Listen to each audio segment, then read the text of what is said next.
It's great to be back in the Chicago area. Love the Tivoli Theater. This place is awesome. I can't imagine a better place. I was trying to remember the last time I was here. It's been a long time. I think it was for the Kane Chronicles, because everybody was dressed up like mummies and Cleopatra and stuff. Anyway, it's awesome to be here. And as you probably know today, we are here to celebrate Boo, the last book of Boo. Which, if you don't speak Twitter, of course means the blood of Olympus, the last book of Heroes of Olympus. A lot of people thought I did that on purpose. They thought it was some evil plot. Boo of who? Boo-hoo, he wants us to cry!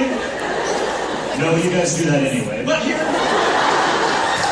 here's the cover, the American version, which you all have now. A lot of people were also very concerned about the cover when they saw it. And I get that, because I'm kind of obsessive-compulsive myself. People were looking at this and saying, where are the Greeks? There's only Romans on the cover. Where are the Greeks? What happened to them? And so I was telling people they needed to look more closely. And people were like, where is Percy? He's in the giant's hair! No, he's up there.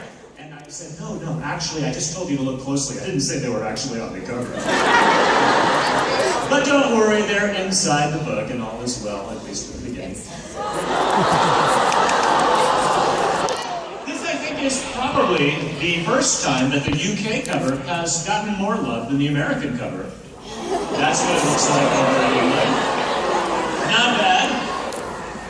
Although I do have to say, I think the seven demigods, they sort of look like heavily armed fashion models. Just like my outfit today includes stonewashed skinny jeans, an organic cotton t-shirt, and a chainsaw. $79.99 at Macy's. But it is a pretty cool cover, I've got to admit. How did we get here? It's been almost 10 years since The Lightning Thief, the book, first was published. That's hard for me to believe. It's not bad. It's been an amazing journey.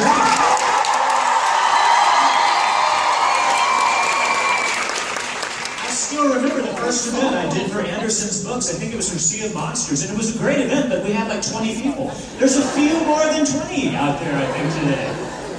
How did I get here? Well, it wasn't automatic. It wasn't instant. It's not like I woke up one day, wrote The Lightning Thief, and boom, everything was wonderful. It was a long journey. You probably heard that artists have to suffer for their work. And I guess if I go back to the very beginning, that's true. I was a very unhappy child. There I am. Yeah, you can tell I was never smiling, never laughing. Nobody loved me. That's my family. This is my mom here on the left, and that's me, obviously, in the onesie. That's my grandfather, Jack Haley, who I'm sitting on his lap. But everybody called him the Colonel, because he was a colonel in the Air Force in World War II, and that's just what we called him. I remember the Colonel had this big leather briefcase full of blank paper. And when I was a little older than this, I used to go to their house, and I'd sit on his lap, and he would tell me stories. And he would draw pictures to go along with these stories. Just making them up off the top of his head. And I couldn't believe he could do that. It was like a kind of magic. And even back then, I said, someday, I want to be able to do that. I want to make up stories. The other guy over there, that's my Uncle Reese. He used to babysit me, and he also had a big influence on my life, but in a slightly different way. When I was first learning how to speak, he would come over and babysit me. He would say, okay, Ricky, let's practice your words. Floor. Ceiling. My parents would come home. Well, how did it go, Ricky? Floor. Ceiling. He got that, But, my parents were great. My dad, what can I say? I mean, we did all sorts of manly, vigorous activities together. That was our favorite sport. It's still one of mine. My mom was an art teacher in the public schools, and that's where I got my impeccable fashion sense. Yeah, there I am rocking the hat. She also got me my first car. My other grandfather made amusement park rides for a living. Roller coasters, merry-go-rounds. And that's actually a ride that he built. It was at Kiddie Park in San Antonio where I grew up. I loved the fact that my parents told me stories. My grandfathers and my grandmothers all told me stories. But they warned me that when I got into school, I would have to learn to read on my own. I wasn't too hot on that, and I said, nah, sorry, see ya, I'm out of here. Hit the streets at an early age looking for work. not really. I stuck around, but I didn't like reading. I was a very reluctant reader as a child. About the only thing that I would read for fun were these.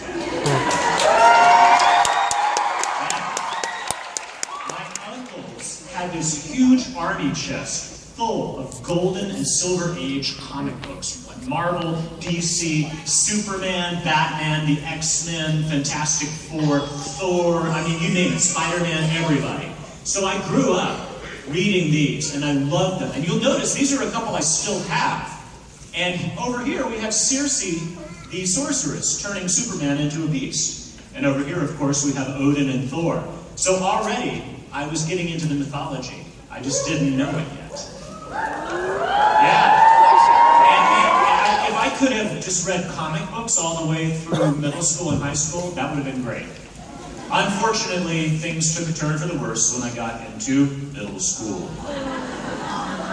This is from the yearbook, guys. These are my 8th grade teachers. Yeah, great bunch. I remember some of these people. The guy up there, that Mr. Fielder, he was my band director. The guy dressed like he's about to go to the disco. Yeah. Down here, that's Mr. Phelps. He was my history teacher. We were pretty sure he was an android. He had like no emotion at all, no facial expressions. Every day he'd be like, "You will turn in your homework. Exterminate! Exterminate!"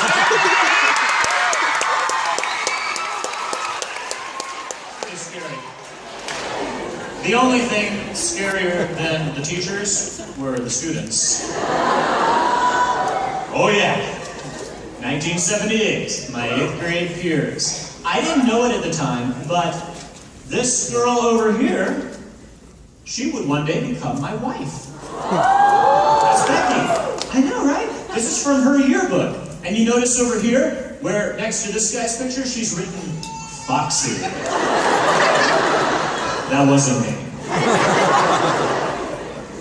This was me in 8th grade. Nobody called me Foxy, go figure. I hated middle school. It was awful. I was getting teased and bullied all the time. I never fit in. It was really the most horrible time in my life. And the thing is, back then there was really no escape. I mean, we didn't have social media. There was no internet. You didn't have cell phones. There was no texting. There was no cable TV. No way to record any shows for anything. No video games. Well, okay, I take that back. We had Pong. Yeah, that'll keep you entertained for hours. That's it. I mean, really, it was just you go outside or you read. And I hated the outside. And I really didn't like reading either. But given a choice, I went with reading. And I do remember the very first series that I enjoyed reading just for myself. The Lord of the Rings. Magic, monsters, dark lords, people of all kinds coming together to battle the forces of evil. That was a great story. And I found out while I was in middle school that there was one English teacher, Mrs. Paps, who did her master's thesis on Tolkien and the Lord of the Rings. I figured she's got to be the coolest English teacher ever. I want to get into her class. The only problem was she only taught honors 8th grade English. And I had never been in honors anything. I was the kid that sat in the back of the room and never raised his hand. But I went to the principal and I said, look, it's really important to me. I'd like to be in Mrs. Pass's class. Is that possible? The principal looked at me like he was trying to figure out who I was. I said, well, I will ask your regular English teacher what she thinks about that. The next day in class, my English teacher asked me a question for the first time ever. I think she didn't really know I existed until then. But she looked in the back of the room and said, Ricky, tell me about this. Can you explain to the class what irony is? This was my big chance. And I blanked. I was like, irony is the fact that I can't think of the definition of irony right now. She bought it, and I got into honors English. Mrs. Cass was great. Easily the best teacher I ever had. She got me right away. She said, oh, okay, you like The Lord of the Rings? You like comic books? A lot of that comes from Norse mythology. So she gave me a bunch of books on the Norse gods. Odin, Loki, Thor.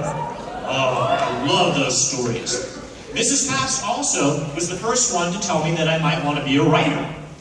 I wrote some stories for her, and she said, these are great. Why don't you try to send these in and get them published? Now, we didn't have Wattpad, okay? If you wanted to get published, you had to send it in the mail to a magazine and hope they thought it was good enough to publish. It was hard to do.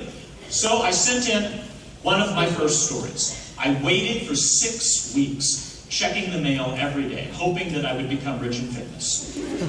Finally, this arrived in the mail. That's my first rejection note. Yeah, it's so old that it's typed on a typewriter on carbon paper. And the editor was really very nice about it. He said, "Dear Richard, first of all, let's get it straight. There's no such thing as being too young to publish a story." He goes on to say, "This is really good for somebody who's 13, but it's not the kind of story we do. Keep trying." My mom was so proud that I got rejected. She put this in a frame and hung it in the house, and I had to look at it every time I walked in. True story. When I went to college, my mom's house burned to the ground. Everything was destroyed. Except that. They pulled the letter out of the fire, totally fine, put it back in a frame, and it's still hanging in my mom's house. Rejection is a powerful thing. Well, I got into high school, and I decided to grow my hair out and kind of go with the hippie look. There's me in high school. Oh yeah. I kept writing in a journal. Here's a page from my freshman year journal. My handwriting only got worse from there. I was reading this the other day, and there's this entry in there about, "I'm looking forward to being freed at the end of the 6 weeks." And I was like, freed? What was that? Oh, I forgot about that. In Latin class at my high school, if you were a freshman, you had to be sold as a slave at a Roman-style slave auction. Can you imagine this? They put us up on the block, and the upperclassmen were like, $5, $10, can I see his teeth? You know, it was awful. And we got sold, and I had to be this guy's Roman slave for like 6 weeks. Every day he'd be like, "Slave, bring me cookies." It was terrible. So everything I know about Rome, I learned in Latin 1. Okay. I also did an underground newspaper, so there's me, hawking the newspaper. Now, I wasn't very good in school. I have to admit this. I never read a single book that was assigned to me in high school English. Not one. I was really good at writing, though, and I was pretty good about just kind of pretending that I wrote, so my grades were okay. But I was not really a good student. Some of the classes I was failing out of, others I was mouthing off in, so I got kicked out. I probably would have dropped out of school, except for one thing. I met a girl. And that's Becky. And she really is kind of my Annabeth. I mean, like Percy, I'm just a big goofball, and I probably would have gotten kicked out of school, but, you know, Becky kind of kept me on the straight and narrow. There we are getting ready to go to our senior party. We were too cool to have prom. We had senior party. But that's what really kept me in school. Now, after I graduated, at this point I was getting discouraged, not getting published, and I figured that's too hard. I think instead I'll try to write music and become a rock star, because obviously that's easier, right? And I know you're thinking, Rick, could your hair have gotten any longer?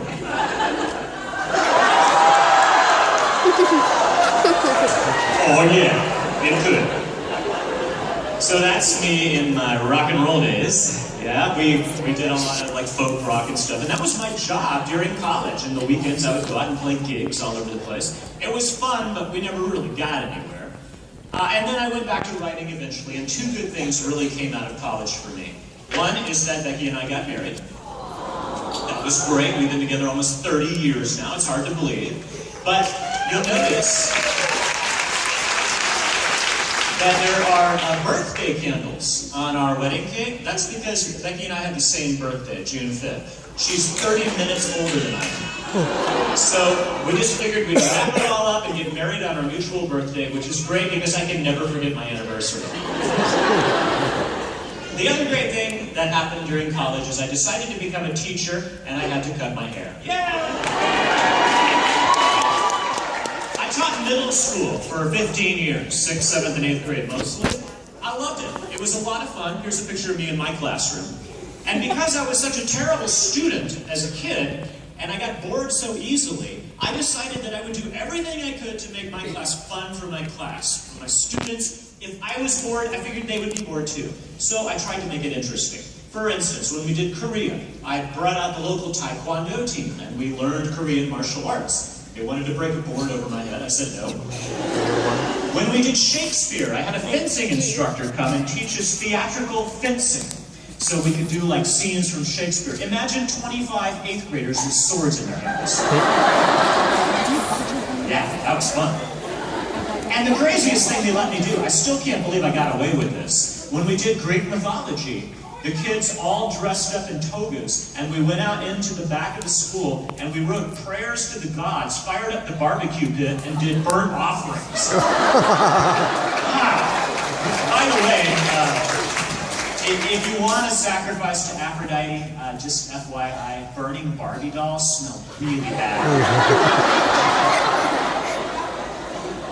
I still kind of had the itch to write, though. I just wasn't sure what to write. I'd been reading a lot of murder mysteries, so I decided maybe I would try a mystery. I set it in San Antonio because that's where I was born and raised. And I didn't really know what I was doing, but I decided to make like a mind map, like I always did with my kids in class. Every square that you see here is a chapter in the book. The real thing is about the size of a doorway. So I would just go through the whole thing, writing one square at a time. People often ask me, how do you deal with writer's block? That's how. Back in the old days in high school and part of college, I would just start writing a story. I'd get halfway through, and I wouldn't know what to do, and I'd say, I'll just start another story. That one will be better. I have an entire binder full of half-finished stories. Does that ever happen to you? Yeah. Okay, how do you get over that? This. Make a map first, and then you know where you're going. Even if you change it at the end, that's fine. Just get through the thing. So I did that, and I did get through the first manuscript for a novel that I'd ever tried. There it is. 375 pages. And inside, if you look in there, you'll see that every page is covered in correction marks in like 4 or 5 different colors. Every time I sent it to an agent or an editor, they would send it back with corrections. Yeah. Do you want to guess how many times I had to rewrite this book before it was published? Anybody got a guess? 60? 20. 125? Yeah, thankfully 30. Not that many. Actually, it was about 14 times. 14 times. But still, you know, that's a lot of drafts. You guys get annoyed when they tell you to do a second draft of something you wrote? Yeah. But you know, the thing is, I still don't like revising. But I found out it's just part of the writing process. I mean, you can't write something perfect the first time. No one has ever done that. I have written over 25 novels. I still can't write a perfect first draft. I have to revise every single time. It's a drag, but finally, I got it to where everybody was happy with it, and it was published. There's the cover. Big Red Tequila! Everything in Texas is bigger, even murder. It did pretty well. I did 7 of these while I was teaching full-time. I did one in Austin called The Devil Went Down to Austin. There's the second book I wrote, but this one has been obviously translated. Do you recognize the language? Japanese, right, and any manga fans out there, that'll be familiar to you. And you read it from the other way around. And by the way, I thought this said The Widower's Two-Step, because that's the name of the book. And then someone who speaks Japanese said, oh no, that says Honky Tonk Girl. So, you know, the little things the editor does, like change the title and the title. And inside, sort of matrix going on here. You have up and down reading in columns. I showed this picture to a girl in California one time when I was doing a school visit, and she said, oh, so that's why. I was like, what? She said, I was on the plane with someone and they were reading in Japanese and they kept going.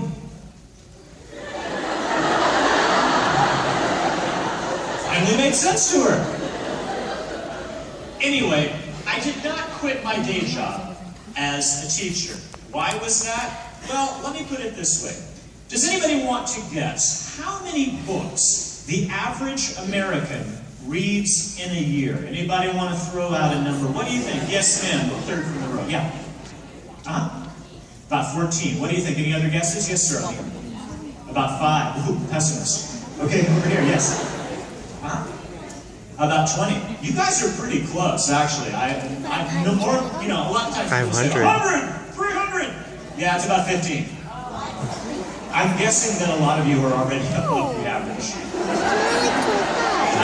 40% of all there's a thing Americans called read the no books. 52, or no, yeah, or the 50 book challenge.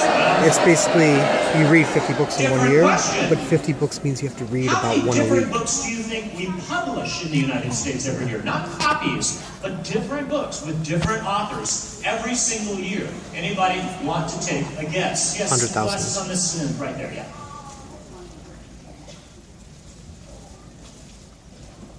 40,000? Okay. Any other guesses right there? Yeah. 50,000 behind you? Was there one? Yeah, go for it. 20,000? Yeah. You'd think that would be plenty of books in a year, right? The actual number published in the United States every year, 328,000. Yeah, different titles by different people. So if the average American reads 15 books a year, and we're cranking out 328,000 different books every year, how many of those books are going to get read? Not very many. Yeah, and that's the problem. How does a writer get money after all, right? It's because you buy the books. So let's just say that the hardcover of whatever, Blood of Olympus or whatever book you want to choose, let's just round it to 20 bucks. What percentage of that 20 bucks does the author get to keep? 7, 5. Wow, we got some good pessimists in here. I like it. The actual number is 10%, roughly. $2. So every time when you buy a copy of Blood of Olympus for 20 bucks, I get 2 bucks. I'm not complaining. But where does the rest of the money go? It has to be divided by all the people that help produce the book. A lot of it goes to the publisher. They've got to pay their salaries, and they're the ones that put up the money to try to print it and publish it and advertise it. It goes to the bookseller who sold it to you, to the wholesaler who distributes it. Anyway, there's a lot of people taking a cut out of every book. So how many books would you have to sell before you're rich and famous? A ton, right? My advance for my first novel, Big Red Tequila, the money they give you up front based on what they think that you're going to make off of it, was $15,000. Which, again, don't get me wrong, I was happy to have that. I was proud and excited. But it's not the kind of money that you're going to be, you know, riding around on the Learjet with, right? You're not going to quit your day job. So I didn't. But you know what? That was okay, because I really liked teaching. And so for a long time, I taught full-time, and I wrote a novel every year. I got a reputation for making things fun by showing up in costume. There's Colonial Rick. There's Samurai Rick. And Elizabethan Rick. And I always told stories to my kids, and sometimes even to the younger elementary kids. That's me in front of the second grade. Here's me pretending to be frozen by Medusa. I used to show up at my son Patrick's class. We had mystery readers. I don't know if you've ever done that, where they take you to the library and there's a special guest. I did that so many times. One day I came in to read them a story. The teacher did the usual thing, like, okay, kids, close your eyes. We have a very special guest today. I walked into the beginning of the room. Okay, open your eyes. It's Rick Riordan. One kid in the front said, I knew it was going to be him again. Oh, well, can't win them all. My students said, Mr. Riordan, you tell really good stories. You're already writing a book a year. Why aren't you writing something for young readers? I said, I don't know, I don't have any ideas. That changed when I had children of my own. In 1994, it was Attack of the Children. There's my first son. I know, he doesn't look like that anymore. He just turned 20, which is hard for me to believe. But this is Haley, and I know you're probably thinking Haley's a girl's name, but actually it's an Irish boy's name. But like Riley and Shannon and Carrie and a lot of other Irish boys' names, it got sort of turned into a girl's name over the years. It means ingenious. It's also a family name. We had no way of knowing that the year that Haley was born, Haley would become the most popular girl's name of all time. So, sorry, buddy, but he's cool with it. Anyway, we read a lot, but this kid was trouble. Oh my God, he doesn't look like trouble, does he? He looks all sweet and everything. Wow, he was a handful. I remember one time we had this floor grate for a furnace in the living room, and he had this bowl of Cheerios. He walked over and he dumped the Cheerios in to see what would happen. Well, they caught fire. Flames were leaping up. It looked like a pit of Tartarus. His mom and I came out, smoke billowing up. We get the fire extinguisher. Haley thought that was cool. He wanted to see that again. The next day, he went over and got a basket of laundry. Went over and dumped it on the grate. Went over to the thermostat, turned it to 100. We come in, there's smoke billowing up, we get the fire extinguisher.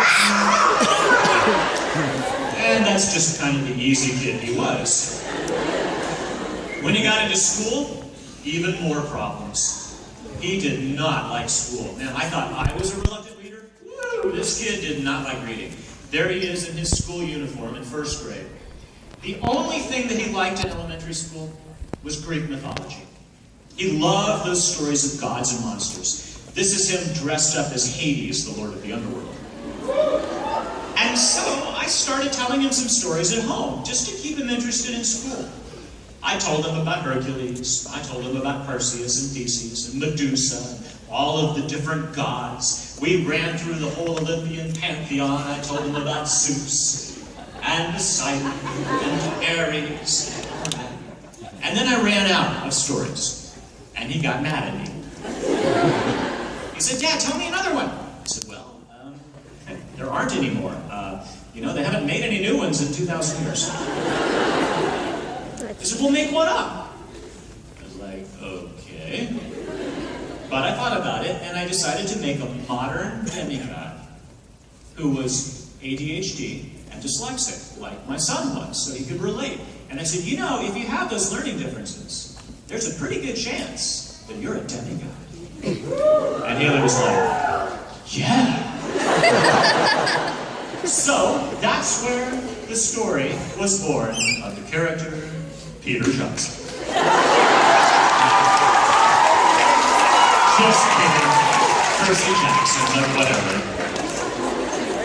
Well, I told Haley this story. It took me about 3 days to sort of make up off the top of my head the story of the lightning thief. When I was done, Haley told me to write it down.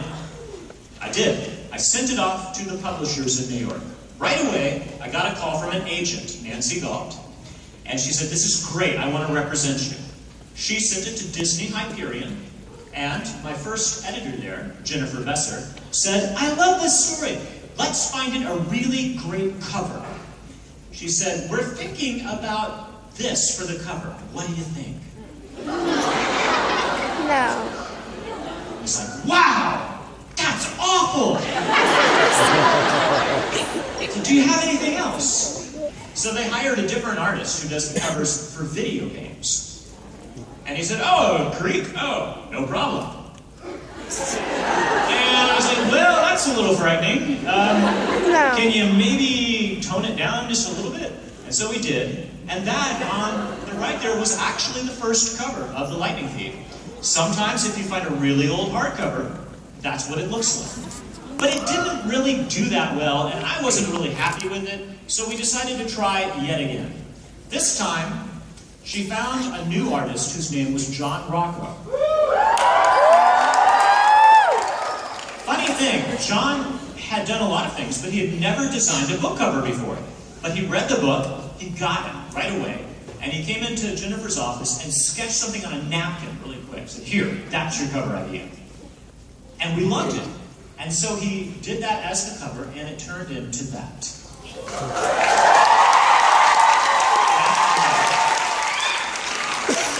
The funny thing, though, every time The Lightning Thief was published in another country, they had to decide what their cover would look like. That sometimes they use the American one, but often they think that the kids in their country will get appealed to by a different kind of art. So, for instance, there it is in Korean. Interesting. Here is The Lightning Thief in Swedish. What is that guy doing? Hey, just get over here. Okay. The Lightning Thief in French. That looks like something for Harry Potter. Yeah, some of these look like they were done with, like about $20 in Photoshop. There it is in Romanian. Percy Jackson goes to Candyland. I love that one. I'm not really sure what it says. It looks like Percy Jackson in the Hotel Fugarudi. Okay. But I think my favorite one has to be the German cover. Yeah, okay, I was warned. They said, all right, look, the Germans have like zero sense of humor, so they're going to have a really serious, brooding cover with dark images and stuff. I said, okay, that's cool. I was preparing myself for the serious German cover. Then I get it.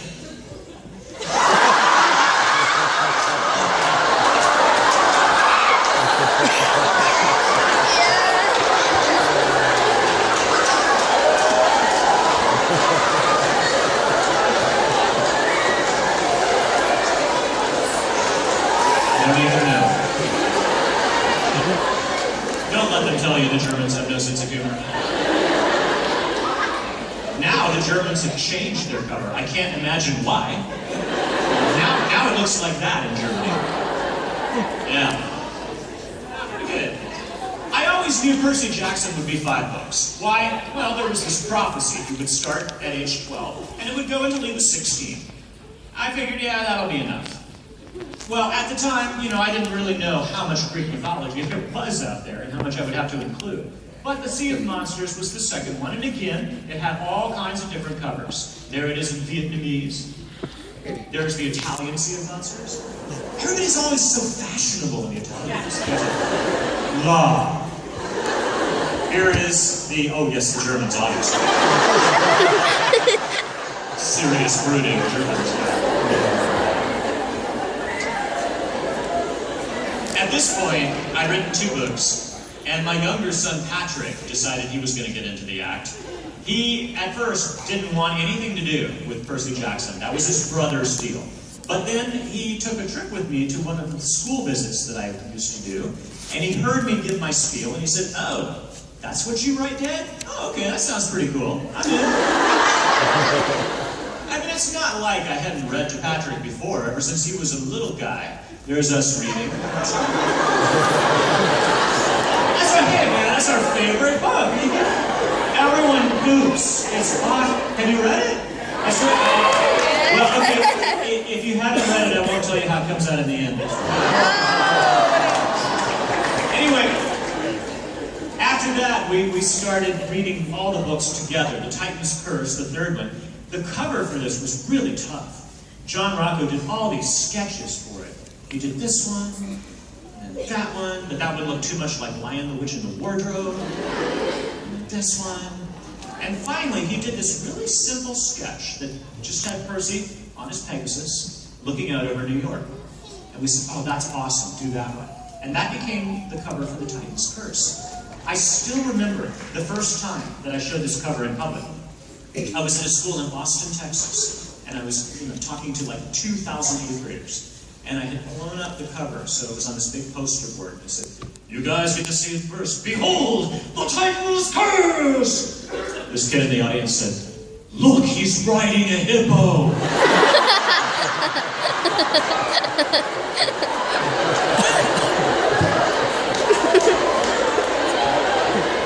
How is that a hippo? Another kid tried to make me feel better. She said, no, that's not a hippo. That's a moose. Great. Here's Percy Jackson riding his war moose. So guys, just so we're clear, that's a guy on a war moose. That's Pegasus. The British, not to be outdone, wanted to embarrass me with yet another cover, which I like to call Attack of the Ketchup. And now they've changed it. I can't imagine why. It was perfect. But now it looks more like the American edition. And then I figured, 2 more books and we'll be all set. The Battle of the Labyrinth and The Last Olympian. Done.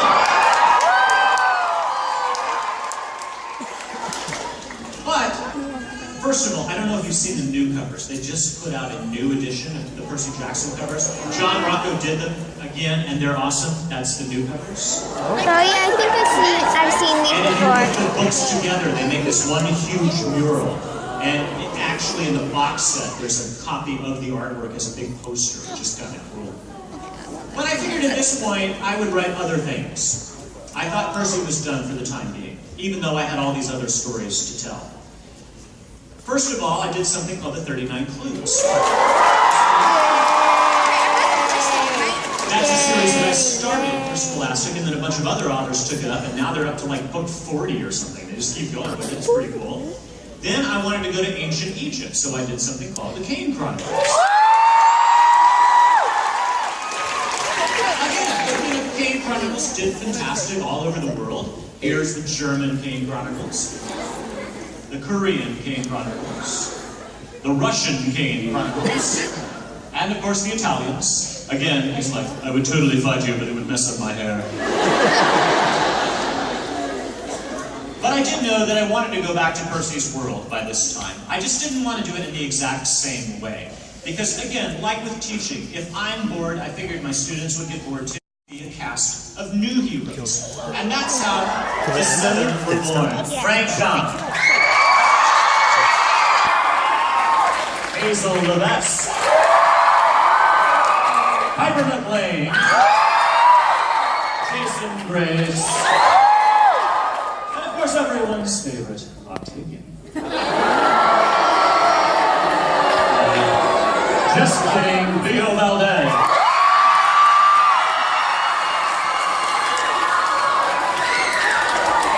And so the Heroes of Olympus came out. There's the first three, the fourth, the House of Hades, and today we're here to celebrate the last book in the series, The Blood of Olympus.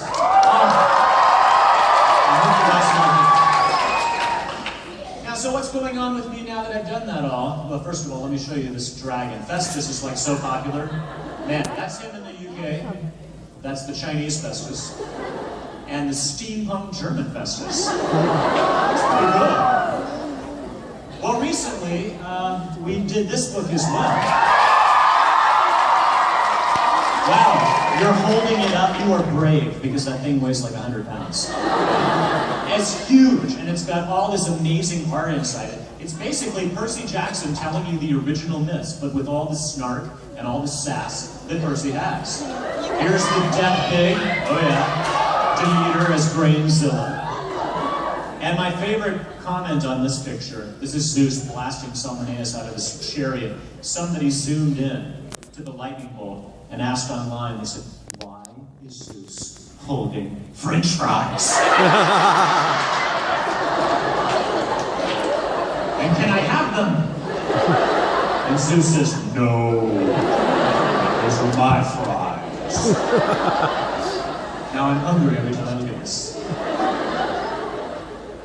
But we're still doing a lot of other stuff. We moved up to Boston at the end of last year. We're loving it up there. There's me in my office at home. That's the view out my window. Not bad. The family is doing great. There's our 3 cats. I know, they're awesome. And there we are. That's me and Becky, Patrick and Haley, and Speedy the dog. So what's coming up for me next? Well, this week for the first time, we're announcing a new cover for a book that will be out next summer. And here it is, Percy Jackson's Greek Heroes.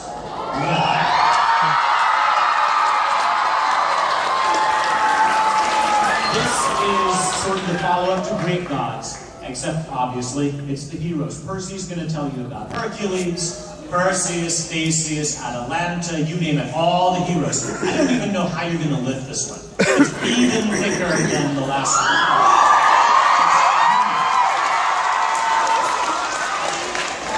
And the other really cool thing that we just announced, maybe you heard about it. If not, there's a little teaser in the back of Blood of Olympus. Next year at this time, we're going north. Norse. The Norse mythology, the Viking gods and stuff. Yeah, I mean, you guys know from what I just said that I've loved the Norse myths ever since I was a kid. I've been waiting to write this series. And so we have Magnus, Chase, and the gods of Asgard. You're thinking about that name, you're thinking, wait a minute, Chase. Annabeth Chase, Magnus Chase. It's not a coincidence, they're related.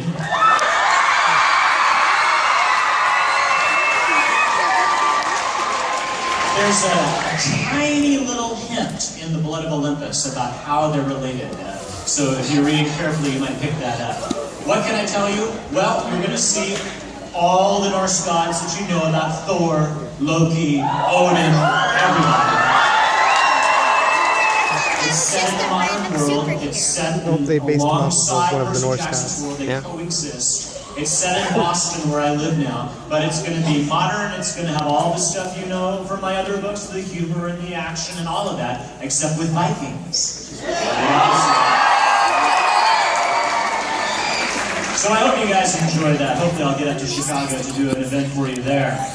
Before we wrap things up, though, and we do have t-shirts for you guys if you didn't get those, so stay put. That's so? Yeah. A lot of you guys wrote questions for me on index cards, and I read them, and they're all fast.